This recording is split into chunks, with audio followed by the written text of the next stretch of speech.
He cheated death and built a tomb the like of which mankind has never seen. For over 2,000 years, the tomb of China's first emperor has remained sealed, untouched by time and fear. Buried beneath a massive earth mound near the Terracotta army. They built mechanical traps, rivers of mercury, a kingdom beneath the earth. This ancient chamber is rumored to hold secrets so deadly, scientists are terrified to break it open. So why in 2025 are experts still refusing to open it? What are they so afraid of uncovering? This is why scientists are terrified of opening the tomb of China's first emperor. And the truth may be more dangerous than anyone imagined. The emperor who wanted to live forever. Over 2,000 years ago, China was not one country. It was made up of several powerful kingdoms that often fought one another for land and control. This long period of conflict was known as the Warring States period. Each state had its own laws, coins, and traditions. Peace was rare, and rulers constantly looked for ways to defeat their neighbors and expand their territory. In the western state of Qin, a young prince named Jing was born in 259 BC. He would later become known as Qin Shi Huang, the first emperor of China.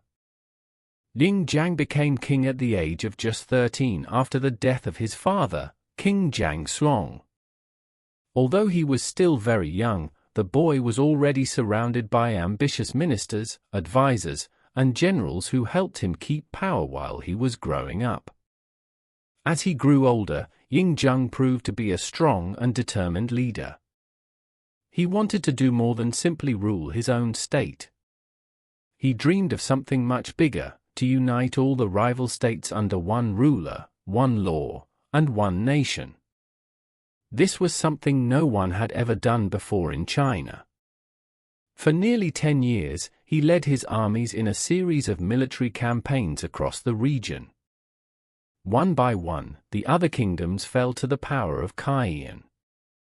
His soldiers used advanced weapons, organized formations, and strict discipline to defeat their enemies. By the year 221 BC, he had conquered all 6 of the other major states, Han, Jiao, Wei, Chu, Yang, and Kai. For the first time in Chinese history, the land was unified under one emperor. After his victory, Jing declared himself Qin Shi Huangdi, meaning first emperor of Qin. He believed his rule was the start of a new era in Chinese history, and he wanted to make sure that his new empire would last forever. To do that, he started to reorganize the entire country. Qin Shi introduced a single standard system of writing across his empire, replacing local scripts so that everyone could understand the same characters. This helped unify communication and record-keeping. He also created a national currency so that coins had the same shape and value in every region. Weights and measures were standardized, too, which made trade and taxation more efficient and fair across the empire. Even the width of cart axles was regulated so that all carts could fit on the same roads. To protect the empire's borders, Qin Shi Huang ordered the connection and strengthening of earlier walls built by rival states. These efforts formed the early foundation of what would later become the Great Wall of China. It was a huge task that required thousands of workers, many of whom were soldiers, laborious, or prisoners. The goal was to stop northern nomads from raiding the settled regions of China. Inside the empire, he ordered the construction of wide roads, bridges, and canals to connect distant provinces. These made it easier to move armies, goods, and messages throughout the country. Local rulers were removed and replaced with officials chosen by the emperor, making sure that no one else could build power and challenge his authority.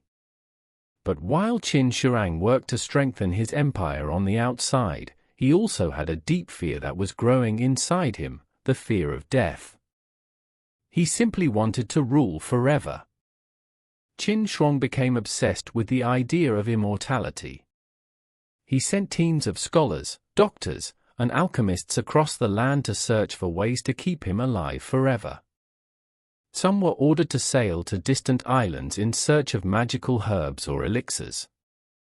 Others worked in secret laboratories trying to create potions that would stop aging. One of the substances he consumed often was mercury. We know that mercury is highly toxic and can lead to serious illness and death. But back then, the emperor trusted the advice of those around him and drank it in the hope of living forever. Qin Shi Huang's need to control everything around him, laws, roads, writing, people, extended to the one thing he could not truly conquer, death itself. And so, from the time he became king at the age of 13, he began planning for something that would help him continue ruling even after his life ended. What he began building was unlike anything the world had ever seen. Building a kingdom beneath the earth. At the time, no one could have guessed how massive the project would become. As the emperor grew in power, his vision for the afterlife expanded, too. He did not want a simple tomb. He wanted an entire kingdom built beneath the earth. To build this enormous underground complex, the emperor ordered the labor of more than 700,000 workers.